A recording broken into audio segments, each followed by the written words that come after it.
On October 24, 1890, Mary Eleanor Pearcey struck Phoebe Hogg in her Kentish Town kitchen. By nightfall, Phoebe and her infant daughter were dead. The coroner's inquest, the Metropolitan Police reports, and the Old Bailey transcript record what followed. At mid-afternoon, on October 24, 1890, Phoebe Hogg arrived at 2 Priory Street, Kentish Town, with her baby in a bassinet carriage for tea. Within minutes, the household heard breaking glass from the back room and a cry from the kitchen. A neighbour crossed the yard and rapped at the door. There was no answer. A constable from the Metropolitan Police was summoned at once and arrived before dusk. He entered the kitchen through the side passage and found a scene of disorder, a knocked-over chair, fragments of a cup upon the flagged floor, and a heavy fire poker lying near the hearth. The child was missing from the room. Blood smeared the hearth, and drops speckled the tiles toward the back door. Phoebe Hogg was located shortly after by a passerby on Crossfield Road, Hampstead, her body upon the curb. The infant was found later in Finchley, in the folds of the bassinet, showing signs consistent with suffocation and close confinement. The bassinet carriage was later recovered, abandoned in Hamilton Terrace, and bore traces of wet earth and splintered varnish along the wheels. The medical officer at the scene examined Phoebe and recorded skull fractures and a deep incision to the throat. Rigor mortis and lividity were noted as the officer took measurements. The body was conveyed to the mortuary at Hampstead by cart and the infant to Finchley Workhouse Infirmary for examination. The constable sealed the carriage with twine, noted the maker's plate on the frame, and removed a skirt found soaking in a tub within Priory Street. He placed the skirt in a watertight parcel, sealed it with wax, and signed his name across the seal. Coal smoke seeped through the stone vents, mixing with dampness. At 9 in the evening, the coroner was notified and ordered a post-mortem. The inquest was fixed for the following week. The constable recorded a statement from the occupant of Priory Street, Mary Eleanor Pearcey, who was present in the house when he arrived. The constable recorded her statement in his notebook. "I was killing mice," she said, whistling as she spoke. The inquest papers record the arrival of the mortuary cart and the sealing of exhibits by the constable. The inquest summons was entered in the coroner's docket, and the next day was set for the examination of the bodies. At 10 the following morning, the coroner convened the inquest at Hampstead. Witnesses were sworn, and the constable gave his account of entry, the removal of the skirt, and the discovery of the pram in Hamilton Terrace. The maker's plate on the carriage was identified from the maker's catalogue, retained by the police as matching an order sold through a dealer in Kentish Town. Parish records show Phoebe Hogg had registered an infant burial policy within the year. The household ledger at Priory Street bore a rent arrear of 3 weeks on the magistrate's note. The medical officer performed the post-mortem upon Phoebe Hogg at the mortuary and recorded a fractured skull with depressed fracture consistent with a heavy instrument and a severed external jugular wound. The infant's external examination showed signs of suffocation and clinico-forensic notes of asphyxiation. Samples of material from the skirt and from the inside of the carriage were preserved in glass tubes and labelled by the constable, who wrote the exhibit numbers in his pocketbook and affixed wax seals with his initials. The constable conveyed the exhibits to the Metropolitan Police Station. A clerk entered the items in the property ledger and sent a requisition to the Home Office laboratory for chemical examination of stains upon the skirt and carriage lining. The laboratory returned an analysis confirming the presence of human blood and organic matter consistent with recent injury upon the skirt and hearth fragments. The laboratory certificate was dated 2 days after collection, and the analyst signed in the laboratory's ledger. The smell of carbolic mixed with wet wool and soot. The constable obtained a warrant for Pearcey upon the strength of the physical evidence and the identification of the bassinet as belonging to Phoebe Hogg.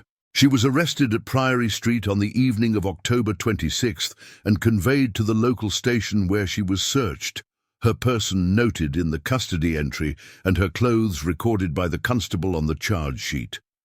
A neighbour gave testimony at the inquest that glass had been heard breaking and footsteps running away toward the back lane. The constable recorded the removal of blood-stained fragments, and the inventory was countersigned by the sergeant. The distant clang of iron gates echoed through the yard. At the interview in custody, Pearcey repeated her earlier remark. The custody record notes she whistled and said, "I was killing mice," when questioned about the blood. Counsel for the Crown requested committal to the Central Criminal Court, and the coroner bound the case for trial. The inquest jury returned a finding of willful murder, and the coroner committed the exhibits to the Crown for the indictment. Blood. The committal hearing was held at the Magistrates' Court in Kentish Town, where counsel for the Crown presented the inventory of exhibits and the certificates from the mortuary and laboratory. The clerk of the court read aloud the constable's inventory and the laboratory certificate. The bench considered the weight of the physical evidence and remitted the prisoner for trial at the Central Criminal Court. Witnesses were summoned and subpoenas issued by the prosecution and defence. The prison register recorded Pearcey's removal to jail to await trial, and the date for arraignment was fixed in the court calendar. The parish clerk transmitted copies of the household ledger and the burial policy entry to the Crown. Depositions were taken from neighbours who had heard the disturbance, and from the workhouse nurse who first reported the infant's condition. Each deposition was endorsed by the clerk and filed for use at counsel's pleasure. The constable's notebook, sealed with wax, was listed among the exhibits to be produced at trial and ordered to be placed in the Crown box at the Central Criminal Court. Frost gathered on the inside of the cell window. The defence applied for inspection of the laboratory certificate and the maker's catalogue entry relating to the carriage. The magistrate allowed both for the purposes of defence preparation. Statements were taken from the shopman who had sold carriages matching the maker's plate, and from the laundress who had been paid to wash a skirt belonging to Pearcey. The laundress's account of finding the garment soaking and stained at Priory Street was entered upon oath and set down in the indictment bundle. Keys rattled somewhere in the stone passage beyond. A date for trial was assigned in the court calendar, and the prisoner was remanded. The committal record was endorsed by the magistrate and transmitted with the depositions to the Crown Office, where the indictment was drawn and lodged. The Central Criminal Court issued a writ summoning 12 jurors and fixing the trial in due course. The docket recorded the return of the indictment and the name of the accused as Mary Eleanor Pearcey. For a moment, no one moved. She was received at the jail on the day after committal and allotted a condemned cell within the women's ward.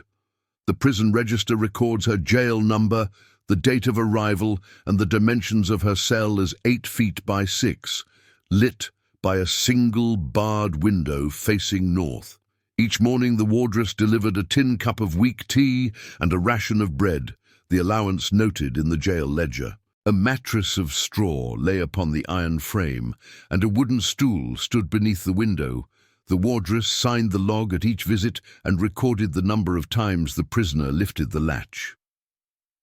The chaplain visited on Tuesdays, and the prison surgeon made an entry in the medical book on arrival and weekly thereafter. The surgeon recorded bruising to the hands and a tremor when Pearcey affixed her mark upon the jail forms. The wardress's pocketbook contains notes of small acts. She mended a child's garment by lamplight while the prisoner sat at the table. The wardress recorded the prisoner humming as she steadied the thread. The wardress wrote that Pearcey gave a portion of her bread ration to a younger woman in the ward on the 3rd day after arrival, and that she refused the jail mutton on 2 separate occasions. These entries were signed and dated. Cold rose from the stone floor through the thin soles of her boots. The lawyer representing the defence attended at the jail to take instructions and to review the exhibits.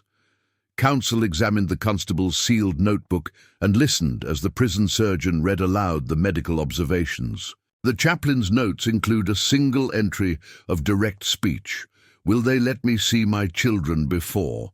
the wardress recorded that Pearcey had asked, and the chaplain wrote the question into his own memorandum for the governor. The jail surgeon observed that her hands shook as she signed the written acknowledgement of counsel, and the wardress noted she wept silently after the lamps were extinguished. The air carried the sharp tang of disinfectant and lye soap. Days were marked in the jail by the tolling of the work bell and by the passage of letters between prison and counsel. The prison ledger records 3 letters forwarded to the defence and 2 petitions to the governor asking for permission for the chaplain's extra visit. The prison rules were read, and the wardress's log noted the times of lock-up and unlocking. Visiting hours were limited, and the jail doctor certified fitness for trial prior to removal. The prisoner stitched in the evening, and the wardress recorded that she spent hours mending a small garment, humming as she worked. Dampness clung to the walls, slick beneath her fingertips. The committal bundle was assembled and conveyed to the Central Criminal Court by writ. The jail register recorded her removal to the court on the morning of trial, and the escort was listed by name in the jail docket. The Central Criminal Court convened on the day assigned, and the prisoner was brought from the cells into the dock while the jury were sworn. The clerk called the indictment, and the Crown Counsel opened with a summary of the physical case. The bodies recovered in Hampstead and Finchley, the carriage identified, and the garments stained and sealed. The surgeon, retained by the Crown, was the first witness. He described the fractures to Phoebe Hogg's skull, the incised wound to the throat, and the asphyxiation of the infant. The surgeon told the court, "The skull showed a depressed fracture consistent with a heavy instrument struck with force." Exhibits were produced before the jury. The constable handed up the sealed parcel containing the skirt, the cordon of wax, and the property list were read aloud, and the maker's plate of the carriage was shown to the jury in court. The shopman who had sold the carriage was called and testified to the sale and the distinguishing mark upon the handle. The shopman told the court, "I sold that carriage, and I remember the handle mark because it was different to the others." Shadows lengthened across the courtroom floor as afternoon wore on. A neighbour from Priory Street gave evidence that she had heard the noise of breaking glass and footsteps that evening and had seen a woman leave the back door hurriedly. She identified Pearcey in the court as the occupant she had known. The laundress gave evidence about the skirt taken to her house and about its condition when returned. The laundress' statement was tendered and marked as an exhibit. The defence counsel cross-examined the shopman and the laundress at length, attempting to show uncertainty as to identification and to the timing of the washing. The defence witness replied, "The handwriting could belong to anyone in the parish."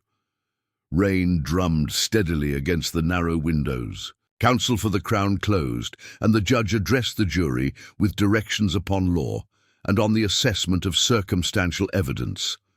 The judge reminded the jury that their verdict must be founded upon proof beyond reasonable doubt, and instructed them upon the use of exhibits and sworn testimony. The jury retired to consider their verdict at 2 o'clock, the foreman carrying the exhibit list and the judge's directions. The court officer noted their departure in the docket.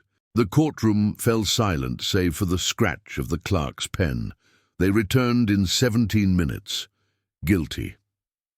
The judge pronounced sentence according to law, and the recorder entered the sentencing in the court's parchment book with the judge's signature and the court seal affixed. Death.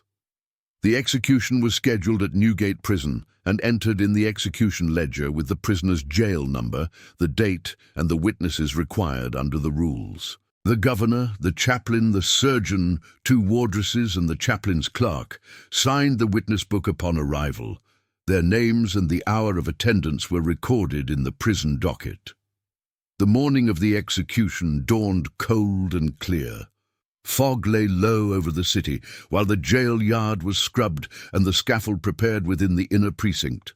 At 7:45, the prisoner was removed from her cell and conveyed under escort through the stone passage to the condemned yard. The jail register records the time of removal and the names of the wardresses who accompanied her. She was clothed in a plain dress issued by the jail and was permitted the chaplain's prayers, the chaplain's memorandum notes. He read the form prescribed and recorded the prisoner's assent. The prisoner was led along the flagged way and the steps to the scaffold, her feet measured to the trap and the rope adjusted according to the executioner's direction. The prison surgeon certified the condition of the knot and the apparatus prior to the hour. A faint odor of gas drifted from the unlit corridor lamp. The chaplain recorded that before the hood was placed, the prisoner turned once toward the cell passage and then faced forward as the wardresses took their stations. The execution proceeded according to the prison rules. The drop was released at 8 o'clock and the surgeon observed the signs required for the pronouncement of death. The surgeon recorded the time of death and made his entry in the death book. The time of death appears in the ledger with the signatures of the attending witnesses. The wooden chair was rough and splintered beneath her hands. 8:03. The body was removed to the prison mortuary, the death certificate completed and signed by the surgeon, and the burial in the unconsecrated ground was entered in the prison burial book with a grave number and the officiating wardress's signature. The execution ledger was closed, and the trial exhibits returned to the Crown custody for filing in the assize papers. The prison register records the completion of the duty and the transfer of the case file to the county archive, where it was shelved among the Central Criminal Court papers. The prison register records her burial in the unconsecrated ground, grave number 73, and the assize file holds the trial transcript and the laboratory certificate preserved as exhibits. The shopman's daybook was entered in the court bundle, and later trials show he testified on other occasions that his entries were made hurriedly and that he at times had difficulty reading his own handwriting. Her name remains in the prison register, entry 73.